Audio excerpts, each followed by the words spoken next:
Guys must be aware of the Jeju airline that overran the runway yesterday.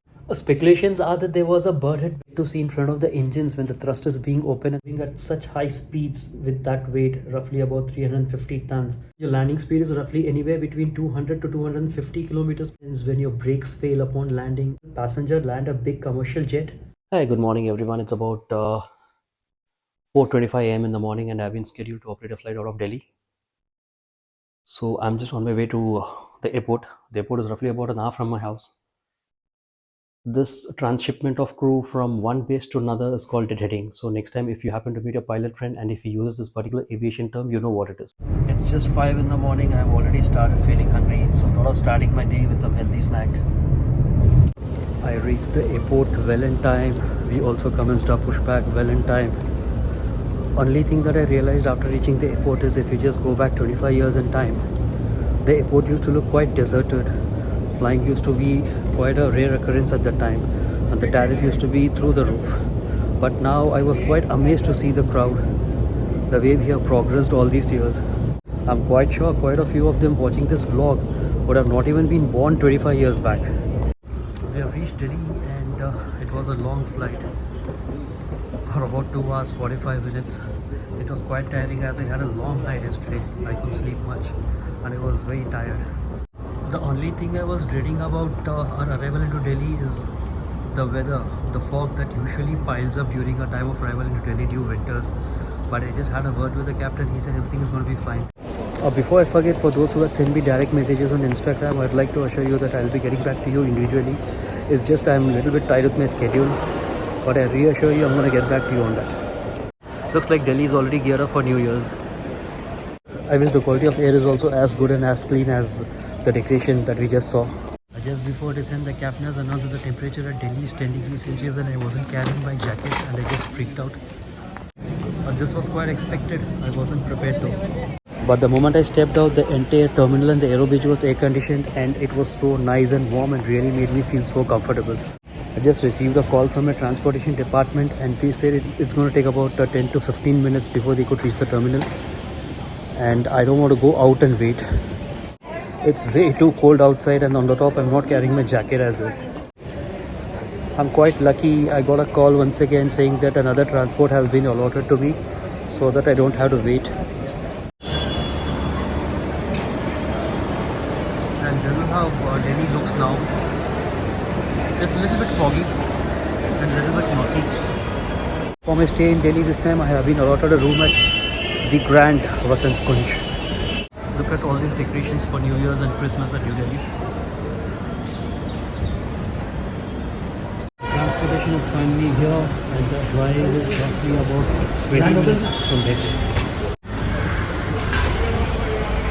मैं अकेला हूँ ना? I'm quite unsure about the quality of the audio because I'm not keeping well, as in like I just got up with some cold.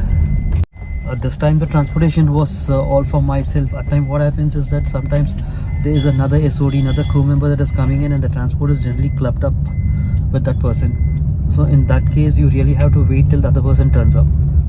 And the situation gets messed up further if the other person's flight gets delayed. Looks like the visibility is picking up and it's not as bad as we thought. The hotel contract with the airline also keeps changing depending upon the requirement of the airline. I remember staying in Crowd Plaza, Lalit, Taj Palace. I really enjoyed staying in Crowd Plaza, though it was not centrally located. It was quite welcoming, quite warm.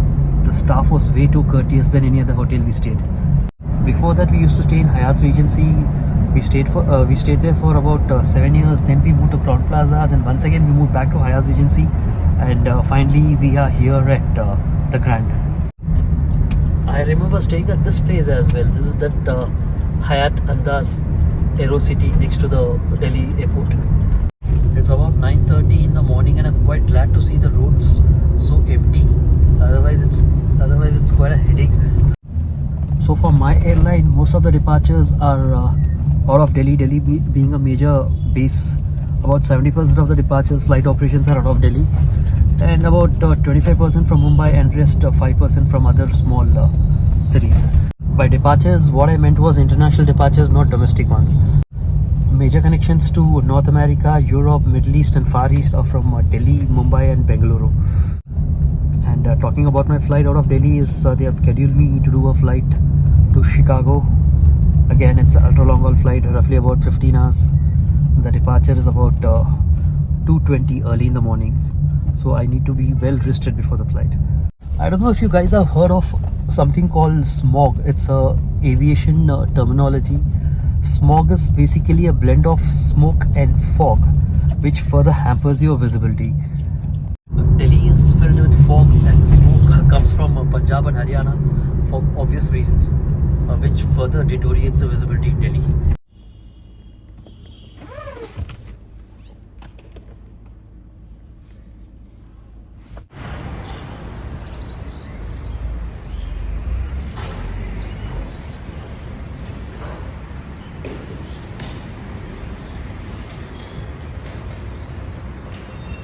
I was told by someone that this used to be Grand Hyatt.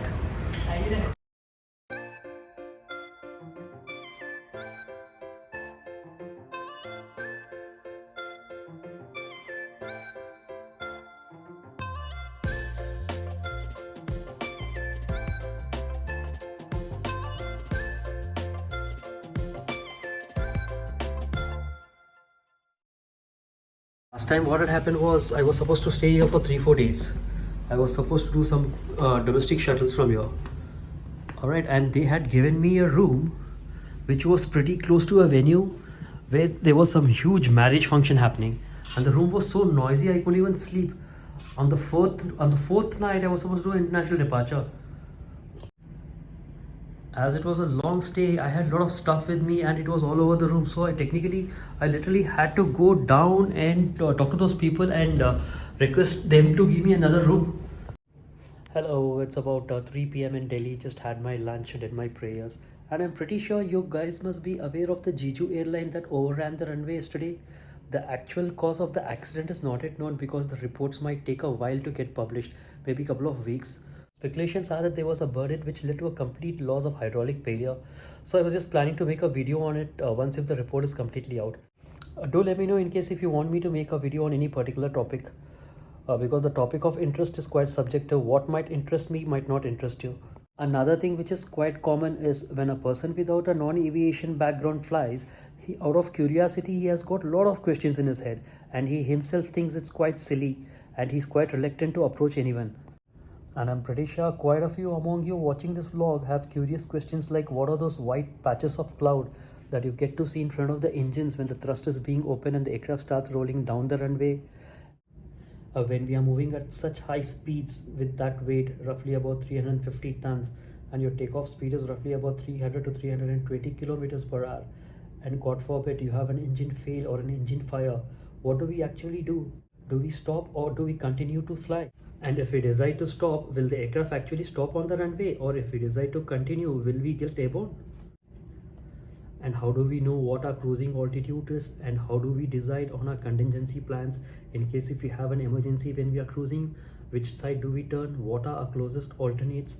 And how do we circumnavigate the weather? And how do we know, the most important thing is how do we know our route? As a passenger, when you look out, there's almost nothing you see. And this is what exactly we get to see from the cockpit. In spite of which, how do we navigate? As you're approaching your destination, how do we know when to commence and descend? And at times probably you would have noticed a couple of aircrafts holding in circular patterns. Some of them dump fuel, some don't. Why do they do that? Your landing speed is roughly anywhere between 200 to 250 kilometers per hour. And how do I know that the runway is sufficient for me to stop the aircraft or not? What actually happens when your brakes fail upon landing, or probably if you have a bird hit, which is quite a common cause for a lot of accidents these days? What happens if the visibility suddenly becomes zero due to a thick patch of fog over the airfield? Can the aircraft land by itself, or in case of a pilot incapacitation, can a normal passenger land a big commercial jet? And these are few of many questions which I was very curious of as a kid, and I would like to address these now. Let me know in case if you guys would be interested in knowing all these things. Otherwise we can just roll it over and we can start off with something else. And my idea is to keep all these explanations as simple as possible without getting technical, so that even a 12-year-old kid can understand. Apart from this, in case if you guys want me to work on something else, we can proceed with that as well. Do let me know your choices and preferences in the comment section. You can also get in touch with me on Instagram so that we can take it up from there. Before I conclude, I would like to thank each and every one of you all for your likes, for your shares, comments, subscription, and especially for those who got in touch with me through Instagram. I assure you that I'm going to get back to you individually and I'm going to sort out all your queries. It's just I'm very tight on time. Having said that, I am calling it a day. I'll see you all in another one. Till then, bye bye.